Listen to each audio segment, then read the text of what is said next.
Nós vamos abrir a palavra de Deus agora na carta de Paulo aos Colossenses, capítulo 1.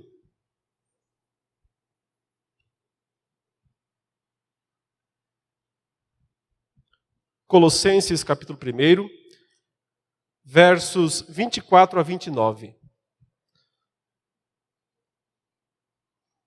Permitido Deus, eu vou completar a exposição desse primeiro capítulo agora, depois a gente suspende, porque falaremos mais sobre Natal nos próximos domingos, e retornaremos lá em algum momento em janeiro para continuar as exposições no capítulo 2. Colossenses capítulo 1, versos 24 a 29. A palavra de Deus diz assim: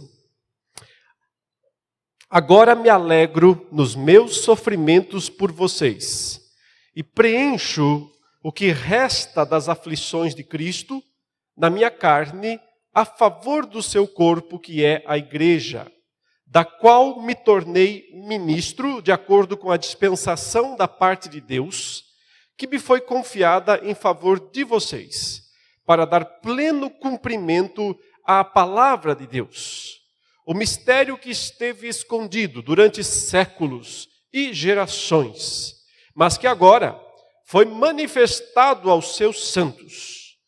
A estes Deus quis dar a conhecer a riqueza da glória deste mistério entre os gentios, que é Cristo em vocês, a esperança da glória. Este Cristo nós anunciamos, advertindo a todos e ensinando a cada um em toda a sabedoria, a fim de que apresentemos cada pessoa perfeita em Cristo. É para esse fim que eu me empenho, esforçando-me o mais possível, segundo o poder de Cristo que opera poderosamente em mim.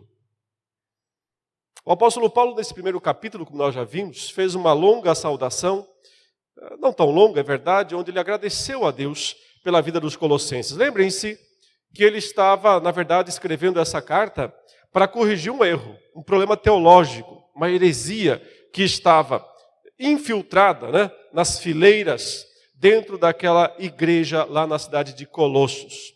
Mas como Paulo não conhecia pessoalmente os colossenses, ao que tudo indica, ele nunca foi até Colossos pessoalmente para pregar o evangelho, ele fez questão aqui nesse momento, antes de abordar com mais precisão cirúrgica o ponto, ele vai fazer isso no capítulo 2, quando ele vai tratar especificamente daquela heresia e da solução para ela, da correção para ela, ele fez questão de falar um pouquinho do seu método de trabalho.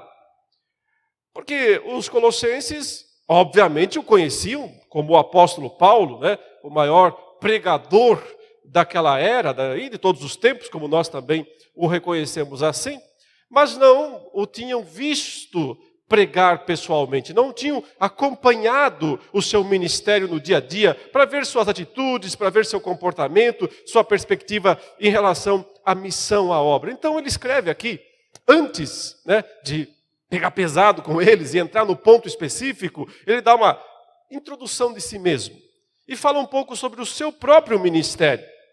Embora essa parte da carta não pareça ter muita relação, ou relação direta com o assunto fundamental, mas isso é enganoso, na verdade tem.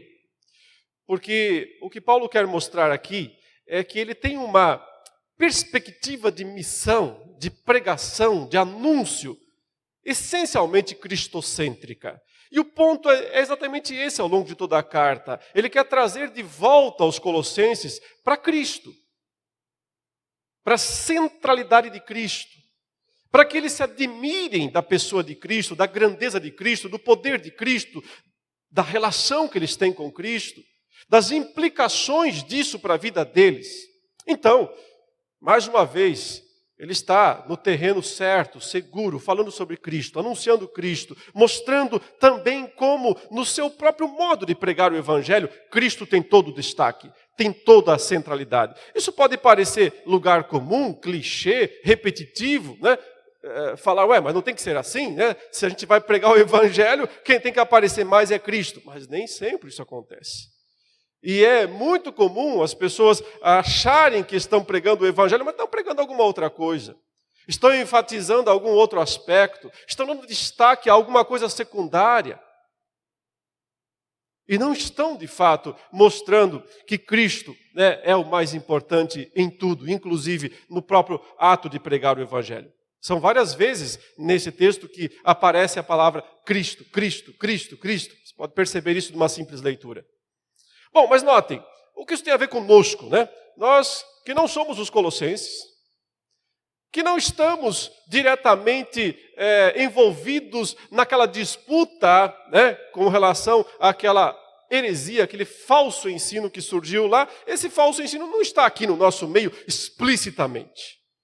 Pode ser que esteja em outros lugares, em outras igrejas, pode ser que a gente vê um pouquinho, às vezes aqui ou lá mesmo, dentro das nossas igrejas, mas não é algo que a gente possa dizer, isso aqui está acontecendo aqui, em Santo Amaro, exatamente agora. Por sua vez também, nós não conhecemos o apóstolo Paulo, ele não escreveu diretamente para nós, então é importante para nós, sabermos, afinal de contas, como é que o apóstolo Paulo pregava? Ou poderíamos simplesmente pular essa parte aqui, já vamos para o capítulo 2, né? E vamos analisar o que importa, e vamos ao ponto fundamental. Ora, eu entendo o seguinte, o apóstolo Paulo aqui, ele está colocando o exemplo dele, e está dizendo, é assim que eu prego. É desse modo que eu anuncio a Cristo. Vejam bem, todos nós somos chamados para sermos anunciadores de Cristo, do mesmo modo. A nossa missão primordial lá fora é sermos testemunhas de Jesus. Testemunhas de Cristo. Essa foi a incumbência, a missão que Jesus deu para a sua igreja, na responsabilidade inicial dos apóstolos. Vocês serão minhas testemunhas, ele disse. Em Jerusalém, Judéia, Samaria, mas até os confins da terra.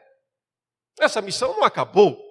Ela continua em ação, ela continua em atividade. E quem são os testemunhas? Quem são os proclamadores? Cada crente, cada indivíduo, cada membro do corpo de Cristo. E quando Paulo fala aqui sobre pregar Cristo, anunciar a Cristo, não é necessariamente desse modo que eu estou fazendo agora, aqui, um púlpito, usando o microfone, terno e gravata, né? Tudo preparado, organizado. Não que isso seja descartável, é uma parte, é importante, é necessário. Mas o que ele está falando de anunciar a Cristo aqui é aquilo que se faz no dia a dia. É aquilo que ele fazia pelas ruas de Éfeso, quando ele viveu lá por cerca de quase 3 anos. E aproveitava todas as oportunidades. Quando ele ia nas escolas anunciar a Cristo, ele ficou um bom período pregando Cristo numa escola em Éfeso, de um homem chamado Tirano. Quando o convidavam para ir na sinagoga, ele ia lá e anunciava a Cristo na sinagoga. Quando ele ia na casa de alguém, e tinha a oportunidade de compartilhar a palavra com aquelas pessoas. Então, ele não está falando aqui apenas da pregação formal. Ele está falando aqui da nossa missão diária, do dia a dia. Nós sempre temos que estar preocupados com a tarefa, a missão de anunciar a Cristo. E então, sim, entender o que a gente pode chamar aqui de o método paulino de anunciação, o anunciamento de Cristo, é muito importante sim para nós. Porque é um bom exemplo a ser seguido. É uma boa orientação que nós recebemos da palavra de Deus e do maior pregador de todos os tempos, o apóstolo Paulo. Para tentar imitá-lo. Não, nós nunca chegaremos aos pés dele. Não temos essa pretensão. Mas se pudermos imitá-lo em 1%, já estaremos no lucro. Grandes coisas Deus fará através das nossas vidas. E aqui nessa passagem, basicamente, ele nos diz, no primeiro momento, a perspectiva pessoal dele. É quase como se fosse, como é que eu encaro a obra? Como é que eu encaro a tarefa de pregar o evangelho para as pessoas? É quase como se fosse uma preparação psicológica. Eu tenho que estar preparado para isso. Não é tarefa fácil. Não é tarefa simples. Não é à toa que o Senhor Jesus, antes de dizer aos discípulos, vão por todo mundo e pregam o Evangelho, ele ficou 3 anos ensinando eles. Tem que estar preparado. Tem que haver um preparo, tem que haver uma preparação para anunciar. Nós temos que ter conceitos claros, aprender esses conceitos. Eles têm que estar claros na nossa mente. Então, primeiramente, ele fala sobre isso e nos dá 3 informações importantes sobre isso. Depois, ele nos fala sobre o ato em si, o momento, o anúncio, a pregação. Como é que ele faz isso na prática?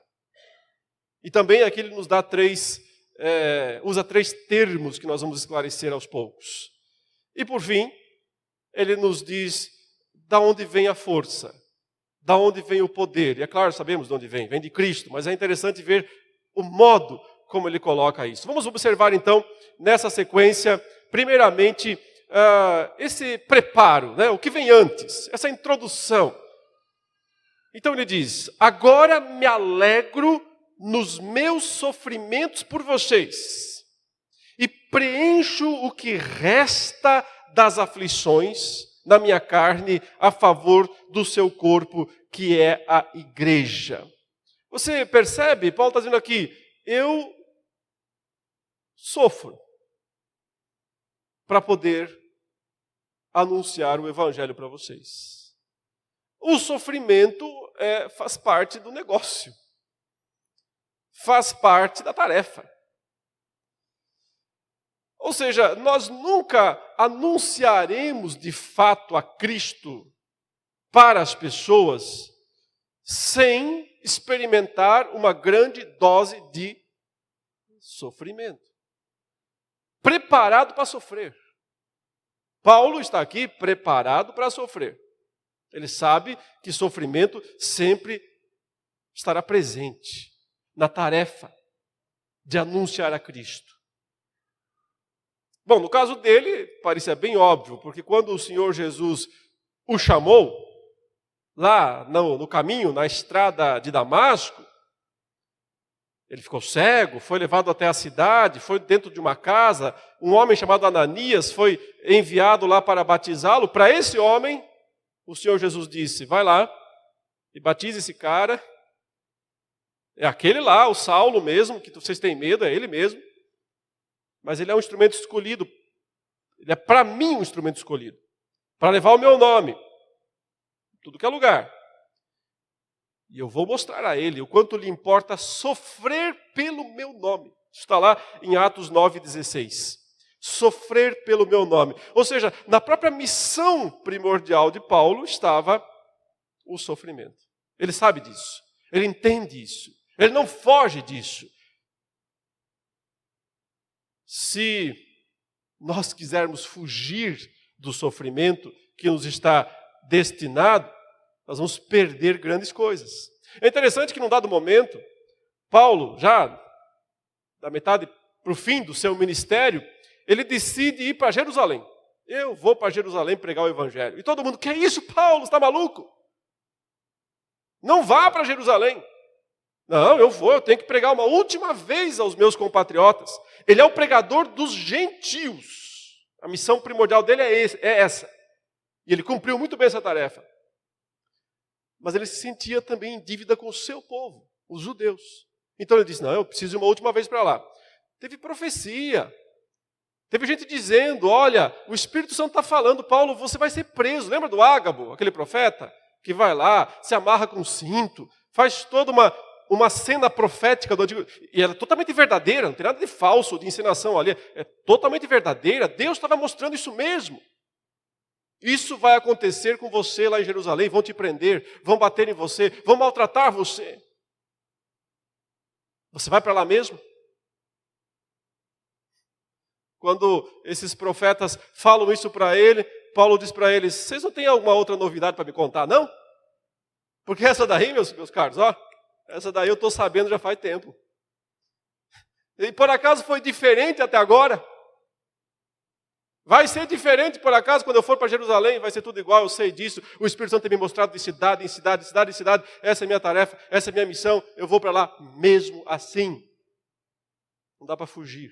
Paulo não fugiu. Ele sempre soube que fazia parte do seu ministério. Sabe, não dá para ser um anunciador do Evangelho se isso não nos custa nada. Tem muita gente pensando que anunciar o Evangelho traz vantagem para o anunciador.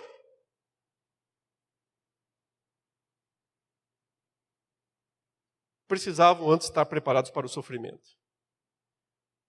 É muito curioso que em tempos de dificuldades econômicas num país, os seminários teológicos,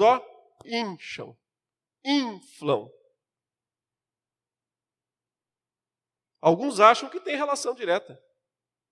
Alguns pensam que é justamente a falta de oportunidades lá fora que leva alguns a pensarem, tudo bem, não vou ficar muito rico trabalhando como pastor, mas eu vou ter pelo menos um salário garantido. Péssima motivação, horrível motivação. Entrar no ministério por causa de salário. Mas também é para qualquer crente quando ele pensa que ele vai anunciar o Evangelho para ter alguma vantagem pessoal. Preparado para o sofrimento. Paulo está preparado para isso, mas não só preparado. Observe que não é uma mera resignação a dele. Do tipo, fazer o quê, né? Se tem que sofrer, vamos sofrer então, paciência. Não tem jeito mesmo. Vamos encarar, né? Vamos em frente. Não, não é assim não. É o que ele diz aqui. Alegro-me.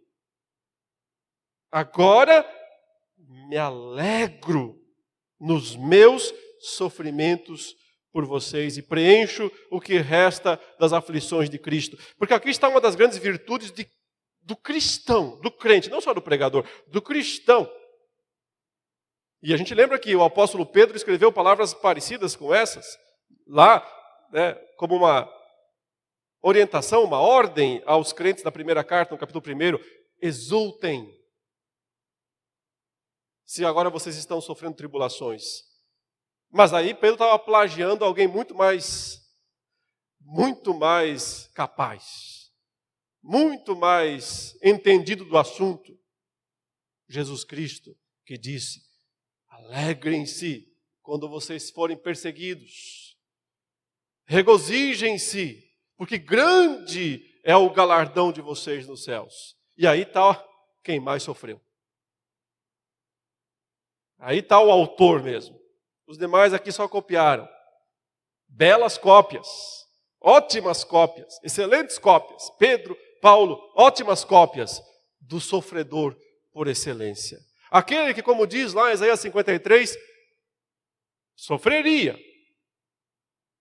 Mas quando visse o resultado do penoso trabalho da sua alma, também se alegraria. Nós não podemos ser bons anunciadores de Cristo, meus irmãos, se nós não estivermos preparados para sofrer por Cristo e nos alegrarmos por isso, e nos regozijarmos por isso. Paulo usa um termo interessante, é que ele fala, é como se eu estivesse completando o que falta das aflições de Cristo na minha carne. Não entenda mal isso, o apóstolo Paulo não está pensando que o sofrimento dele tem poder redentivo igual ao de Cristo. Jesus sofreu o suficiente, pode ter certeza. Para perdoar nossos pecados, para resolver a nossa dívida com Deus, Ele sofreu o suficiente. Não precisa acrescentar nada. Mas o que provavelmente Paulo quer dizer aqui é que, como membro do corpo de Cristo, quando o corpo de Cristo sofre com Cristo. Se torna participante desta tarefa monumental, que é sofrer para a glória de Deus. Não é acrescentar algum mérito redentivo. É ter o privilégio, a honra de ser um pouco daquilo que Cristo foi, de passar por um pouco daquilo que Cristo foi. Ele diz, eu preencho o que resta das aflições de Cristo na minha carne. Mas também pode significar que o Senhor havia determinado uma certa quantidade de sofrimento para Paulo, e ele percebia que ainda não tinha completado isso. E olha que ele tem uma lista interessante, né? Lá na segunda carta aos Coríntios, quando ele fala assim, 5 vezes eu fui isso, 3 vezes eu fui aquilo, né? Fustigado com varas, apedrejado. Uma listinha interessante de sofrimentos, mas talvez ela não estivesse ainda completa. E outra vez, não há fuga, não há desvio, não há atalhos. Então, Paulo está preparado para anunciar o Evangelho, porque ele está preparado para sofrer com alegria. Mas ele diz também aqui no versículo 25, e note que a última palavra do verso 24 é igreja. Igreja. E aí ele diz no verso 25, da qual, ou seja, da igreja, me tornei ministro, de acordo com a dispensação da parte de Deus que me foi confiada em favor de vocês. Então veja, em favor dessa igreja, Paulo diz que sofria, mas essa não é a sua única missão. Em favor dessa igreja, ele ministra. Ele fala, eu sou um ministro. E o termo, a palavra, significa servir, servo. Servo, serviço. Ele serve, portanto. Ele não dita. Ele não governa. Quem faz isso é Cristo. Pode até usá-lo para isso. Contudo, sempre como servo.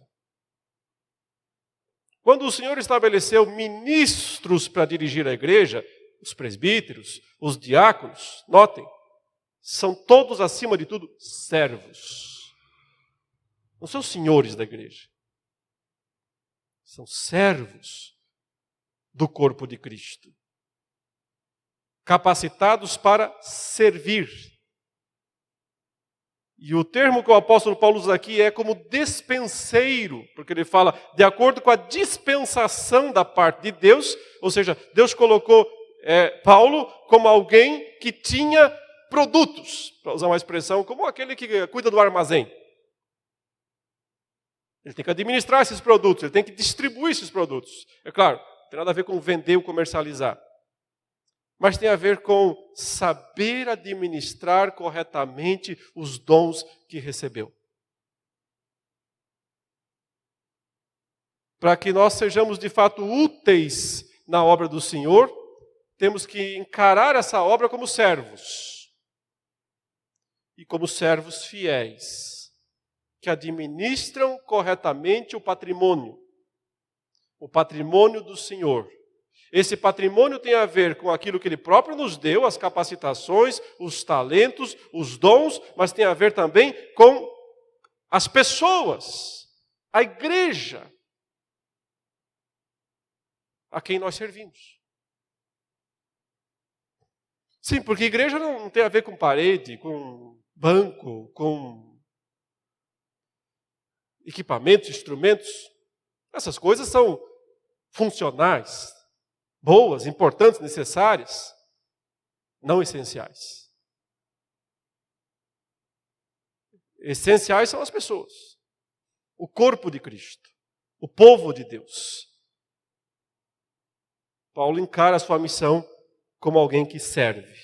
Deus concedeu a ele um depósito de graça e de conhecimento.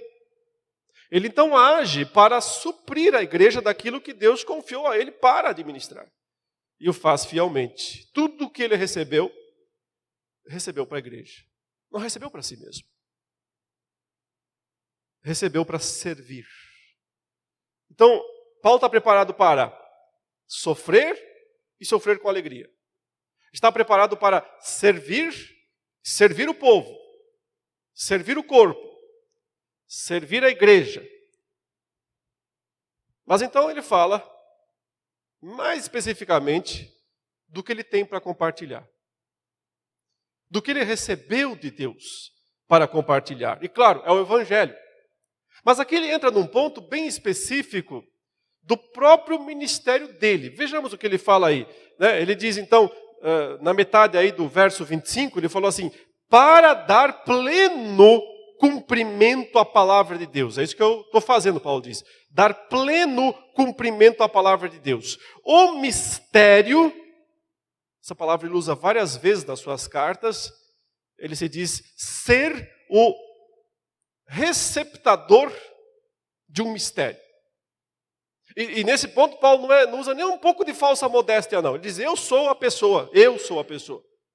Não foi Pedro, não foi João, não foi Tiago, fui eu. Eu sou a pessoa que o Senhor confiou, a quem o Senhor confiou a revelação de um mistério. E que ele fala aqui, esse mistério esteve escondido durante séculos e gerações. Mas agora foi manifestado aos seus santos. Notem, esse mistério não é o evangelho em si mesmo. As pessoas confundem aqui e acham que o apóstolo Paulo foi quem revelou o evangelho ao mundo e que os outros apóstolos não participaram dessa tarefa. Não é esse o ponto, não. O evangelho já era conhecido antes. Aliás, o evangelho estava em todo o Antigo Testamento. Sim, o evangelho no Antigo Testamento. Porque a salvação nunca foi pela lei ou pelas obras. A salvação sempre foi pela graça. Sempre foi um ato da misericórdia de Deus. Claro, Deus tinha lá no Antigo Testamento, como tem agora também, suas exigências, sua lei, seus mandamentos. Isso nunca caducou, nem nunca vai caducar. É o padrão de Deus. É o padrão de Deus para as pessoas, para o mundo. É Deus dizendo, é assim que vocês têm que viver. É esse o modo correto. Deus nunca ficou em cima do muro, ele sempre disse, a verdade é essa, o erro é aquele, pronto. Não tem meio termo, não tem espaço cinza, verdade ou erro, verdade ou mentira. Então, a lei de Deus sempre teve esse papel, nunca perdeu esse papel, nunca vai perder esse papel. Mas a salvação nunca foi por ela. Pela observância de mandamentos, por uma razão muito, mas muito simples. Qual? Ninguém consegue. Ninguém consegue cumprir.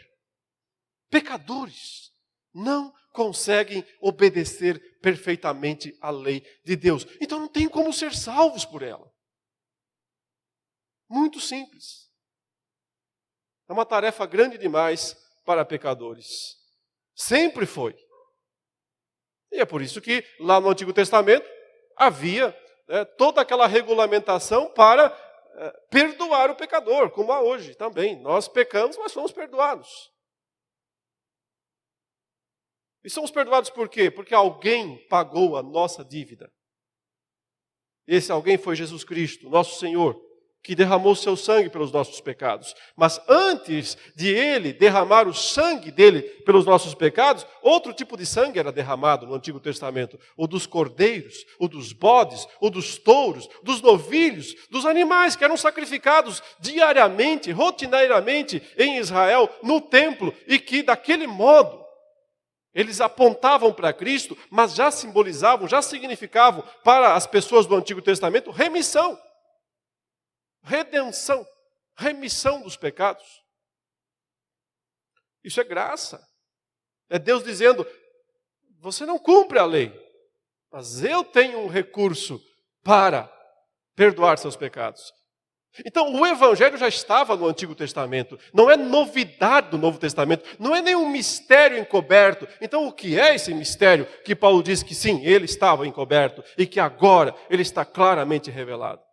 Tem a ver, irmãos, com o modo como os estrangeiros, os gentios, seriam, em algum momento da história, plenamente identificados no corpo de Cristo, plenamente incorporados, nesse corpo, sem qualquer tipo de barreira. E isso não estava claramente revelado no Antigo Testamento. Até podia haver indicações.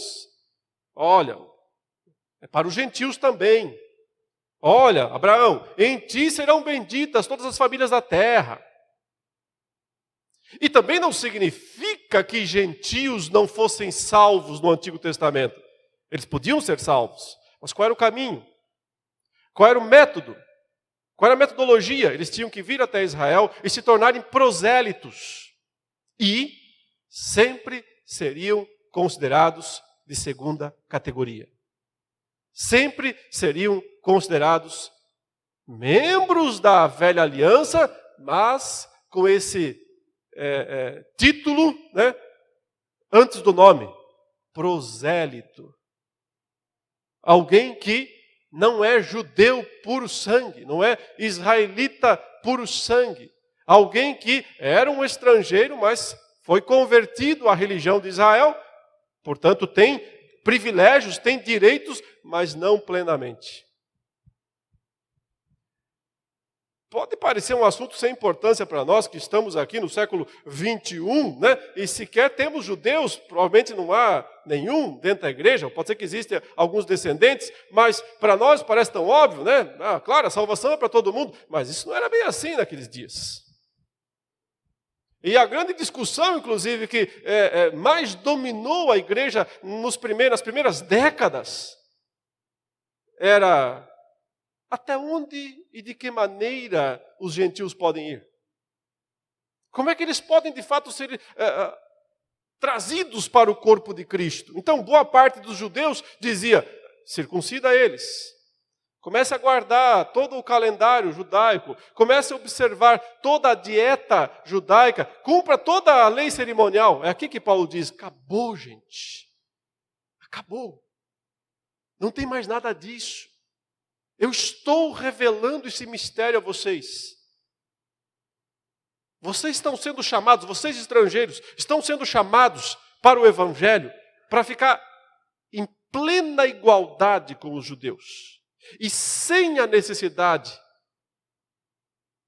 de todas essas observâncias. Sabe por que você e eu hoje temos uma vida livre nesse sentido, sem precisar nos submetermos a todas aquelas regulamentações judaicas? Porque Deus revelou isso para Paulo. Isso é grande, isso é grandioso. Pode parecer não para nós que parece tão óbvio, mas é que às vezes a gente está tão acostumado com o bem que nós recebemos que nós não vemos o custo dele. E nós não vemos como ele chegou até nós. E qual foi o caminho, e quais foram as lutas, e quais foram as dificuldades.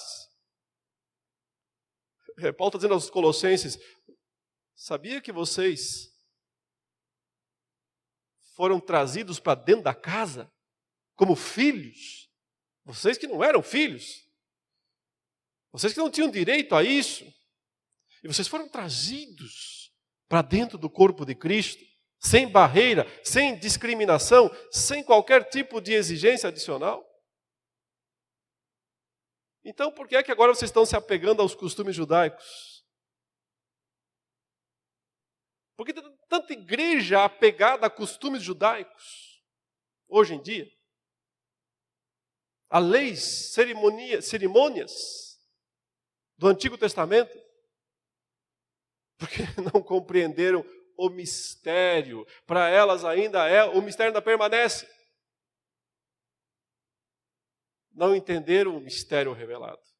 E o mistério revelado, Paulo diz que aos gentios, Deus quis dar a conhecer a riqueza da glória deste mistério, que é Cristo em vocês, a esperança da glória.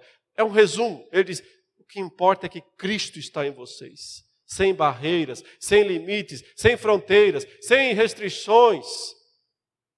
Vocês estão no corpo de Cristo, Cristo está em vocês. Grande privilégio. Poder viver a vida cristã com essa liberdade, sem a necessidade de se apegar àqueles costumes todos que existiam no Antigo Testamento e durante o período judaico. Ou então nós estaríamos até hoje tendo que viver uma vida de escravidão por causa de costumes. Não pode comer essa comida. Não pode beber aquela bebida, não pode... Olha, tem que olhar, se esse animalzinho tem o casco quebrado, sim, se não tem, não pode. Olha, esse peixe aí, olha, essa barbatana aí, cuidado aí. Nós teríamos que viver naquele sistema, naquele ritmo. Há pessoas que vivem ainda assim, hoje em dia. Há pessoas vivendo debaixo dessa escravidão, hoje em dia. Há religiões assim. Tem pessoas que, em certo dia, se é no sábado, e ele quer descer no elevador da casa, ele não pode apertar o botão do elevador.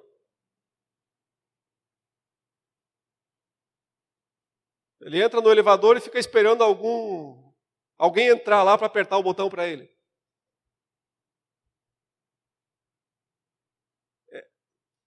É uma escravidão. Um legalismo que escraviza. Os colossenses estavam entrando nessa onda, porque eles estavam voltando aos costumes judaicos. Paulo disse, eu sou o dispenseiro do mistério. Vocês são livres. Venham para Cristo, façam parte de Cristo. Experimentem a santidade, a santificação. Vai falar sobre isso, é óbvio. Não é liberou geral, não é libertinagem. Mas é entender a graça e a nossa posição. Então, irmãos, veja como Paulo está preparado para fazer o anúncio. Preparado para sofrer, sofrer com alegria. Preparado para servir, servir o corpo de Cristo. Preparado para compartilhar a grande mensagem de que Deus chama os gentios, os estrangeiros, em Cristo. E esse grande mistério está agora disponível a todos. Mas então, no verso 28, nós vemos o apóstolo Paulo dizendo mais especificamente como que ele prega. E aqui é na prática mesmo. Como é que funciona esse negócio? Ele diz no verso 28, este Cristo, que é a esperança para vocês gentios, a única, nós anunciamos, advertindo a todos e ensinando a cada um em toda a sabedoria, a fim de que apresentemos cada pessoa perfeita em Cristo. Então vejam os verbos nessa passagem, né? Em este Cristo nós primeiro anunciamos.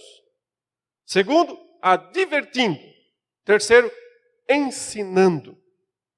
E finalmente ele diz, a fim de que apresentemos cada pessoa perfeita em Cristo. Essa sequência de verbos aqui é muito útil para entender como é que funciona, né? Na prática, o anúncio, a pregação, o testemunho, o falar de Cristo para as pessoas. Então, antes de tudo, é em forma de anúncio. O anúncio quer dizer, eu tenho algo muito importante para dizer para vocês. E o apóstolo Paulo jamais tratou da pregação do evangelho como uma coisa corriqueira, como uma coisa qualquer, como uma coisa simples. Não, a pregação é imponente. Não precisa, obviamente, subir num púlpito, botar uma caixinha e pregar para as pessoas, mas tem que ter consciência de que se trata do anúncio de Deus, um anúncio dos céus. Essa palavra anúncio é grandiosa. Foi assim que os anjos vieram e anunciaram Cristo para os pastores que estavam no campo. O anúncio quer dizer, é uma boa nova do rei. Os céus estão comunicando algo para a terra. O rei dos reis, o trono celeste, está fazendo um anúncio. Então, quando falamos de Cristo para as pessoas, nós não podemos agir como se estivéssemos falando de um jogo de futebol. Ou de uma notícia qualquer que aconteceu, que nós vimos na televisão. Aliás, as pessoas estão soterradas de notícias hoje em dia. Nós vivemos um tempo de saturação de informação. É tanta notícia e tanta fake news também, como é moda, né? Falar sobre isso agora. Mas essa saturação de informação, de anúncios, perde o valor, eles perdem o poder sobre as pessoas. Antigamente, se você ouvia algum anúncio na televisão, tu ficava... Hoje você fica... Não dá nem bola. Segue a vida. Segue o jogo. E me parece que muitas vezes o modo como o evangelho é proclamado vai nessa mesma rotina de falar de qualquer coisa. Não é qualquer coisa. É um anúncio. Anunciamos. Este Cristo nós anunciamos. O anúncio dos céus. Um anúncio para os homens. O maior de todos os anúncios, a maior de todas as notícias, a melhor de todas as notícias, a boa nova dos céus. Mas olha a segunda palavra, advertindo. Aqui tem uma palavrinha forte também. Advertir significa alertar, alertar com força. Porque ao mesmo tempo em que o Evangelho é essa grande notícia, esse grande anúncio de Deus para os homens, de que Ele salva o pecador em Cristo Jesus, também é um alerta, também é uma advertência. Mudem de vida, não permaneçam nos seus pecados, não continuem vivendo como se nada importasse, não vivam como se não houvesse acerto de contas. Me parece que muitas vezes o motivo pelo qual o Evangelho parece ter tão pouco poder na vida das pessoas hoje em dia é porque é um Evangelho muito light. É um Evangelho muito gostosinho. Sabe? Muito flu-flu.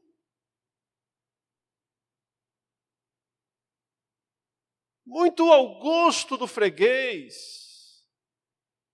Muito tentando agradar a pessoa que está ouvindo. E é claro que nós não temos que necessariamente desagradá-los, brigar, não é esse o ponto.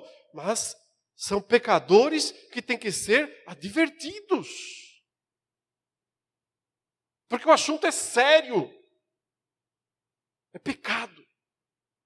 Não é minimizar o pecado para tentar tornar o Evangelho agradável, aceitável. Eu anuncio, mas eu alerto. Tem advertência, advertindo a todos. Ele diz em seguida, ensinando. Ensinando quer dizer transmitindo conteúdo. Que, obviamente, não é feito uma vez só. É a sequência, é o desenvolvimento, é levar adiante, é o discipulado. Sabe, evangelização sem discipulado é uma tarefa pela metade. Uma tarefa incompleta. Mesmo o apóstolo Paulo, que sua função primordial, como ele diz, não era ficar lá organizando a igreja, ele era uma pessoa que abria o campo e pregava e depois ia para outro lugar, mas ele nunca ia tão rápido assim embora. E quando ia, deixava pessoas preparadas para continuar a tarefa de ensinar. Porque o Evangelho tem conteúdo, não é só emoção, não é só impacto, não é só arrepio. O Evangelho é conteúdo, é ensino, é palavra, é conhecimento. E por isso ele diz, anunciamos, advertindo e ensinando. A cada um, veja, a todos, a cada um, a todos, a cada um. A ideia é de indistintamente. Quem ouvir, quem tiver ouvidos, para ouvir. Em toda a sabedoria. Ensinar com sabedoria, ensinar com conhecimento. Ensinar da ideia de conhecimento, claro. Sabedoria da ideia de como fazer isso da forma apropriada.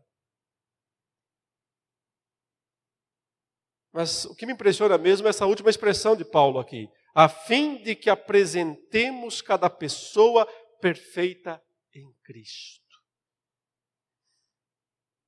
É interessante porque o modo como às vezes se vê pregar o Evangelho por aí, me parece que é como se Deus estivesse desesperado para ser aceito pelas pessoas. Como se tivéssemos que implorar para as pessoas para que elas recebam a Cristo e deem uma chance para Cristo. Né? Mas quem está perdido? Não é Cristo, né? São os homens. Quem está lascado, para usar um termo bem chulo? São os homens.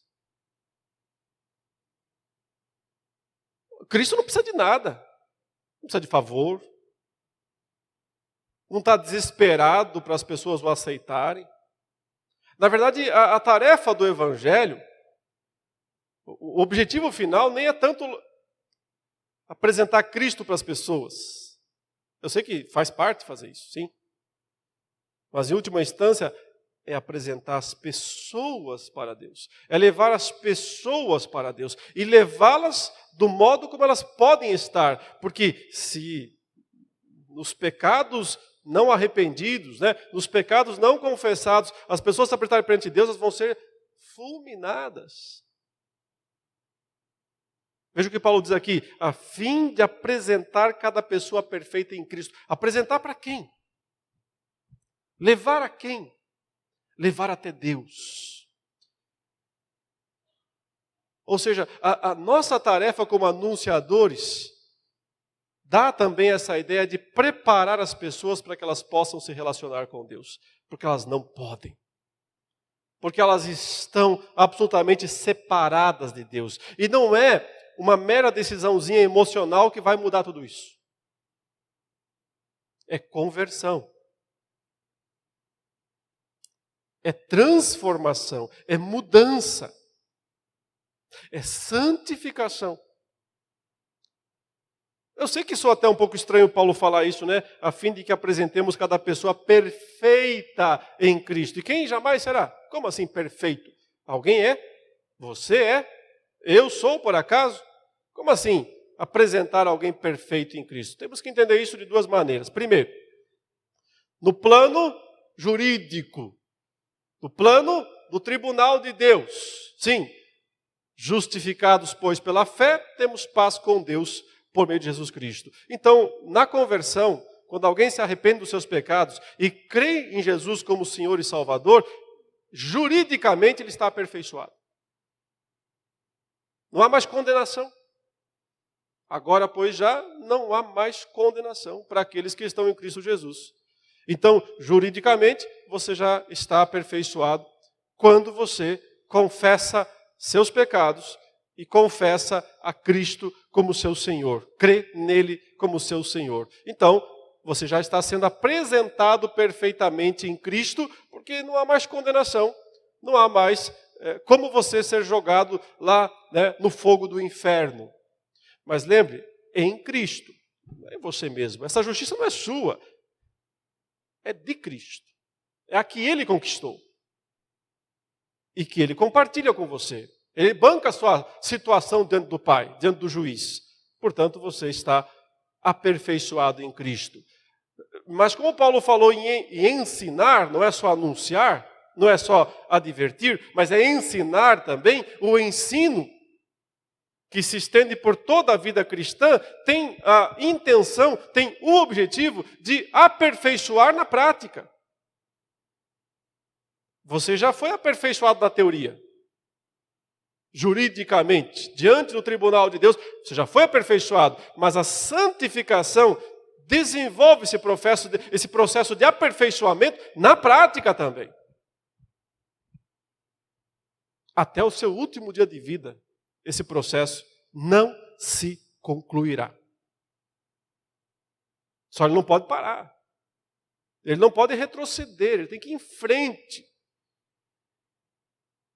E segundo a interpretação, né, reformada, no último dia, na morte, você é inteiramente aperfeiçoado. Sua alma recebe a plena perfeição da santidade e vai para o céu numa boa. Por causa de Cristo. Graças a Cristo. Então a missão fundamental, última, é apresentar cada pessoa perfeita em Cristo. E para isso tudo, Paulo diz, não tem outra coisa a fazer a não ser suar a camisa.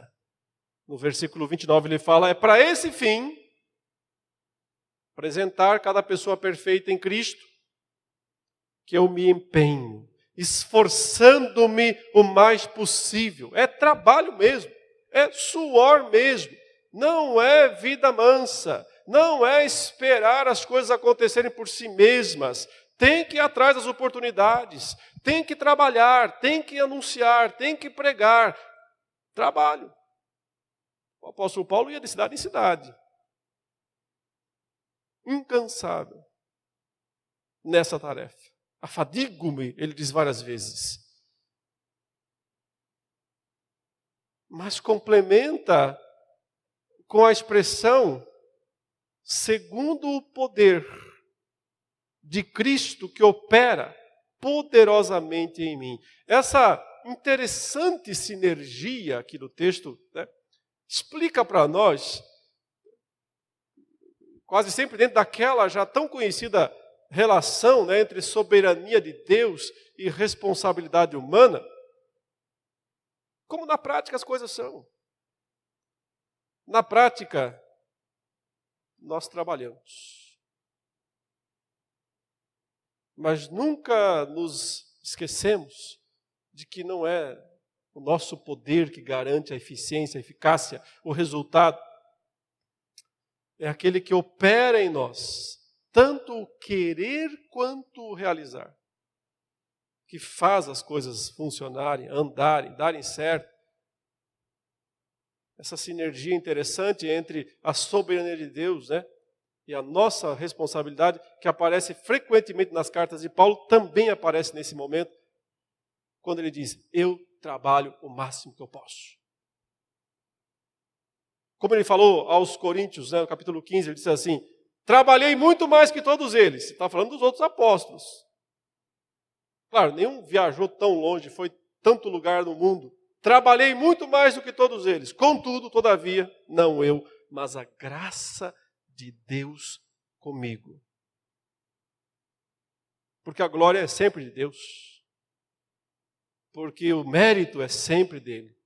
A consciência de que a nós resta trabalhar, mas é Deus quem nos capacita. E no final, a glória é dele. E estaria em mãos melhores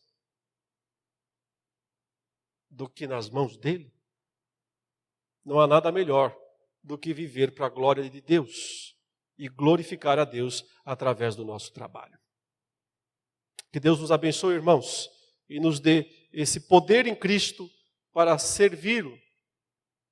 E que o exemplo de Paulo se aplique à vida de cada um de nós, para que sejamos anunciadores de Cristo em todo lugar. Preparados, né? Sabendo que teremos que sofrer, se quisermos ser bons anunciadores. Vai ter prejuízo, vai ter afronta, vai ter perda. Encare isso com alegria. Não com pesar. Sabendo que nessa tarefa de anunciar em Cristo, nós somos servos. Não senhores, não donos. Servos de Cristo para o corpo dele, que é a igreja. Sabendo que nós temos, como Paulo também tinha, um conteúdo majestoso para anunciar às pessoas. Um mistério, sim, que foi agora revelado.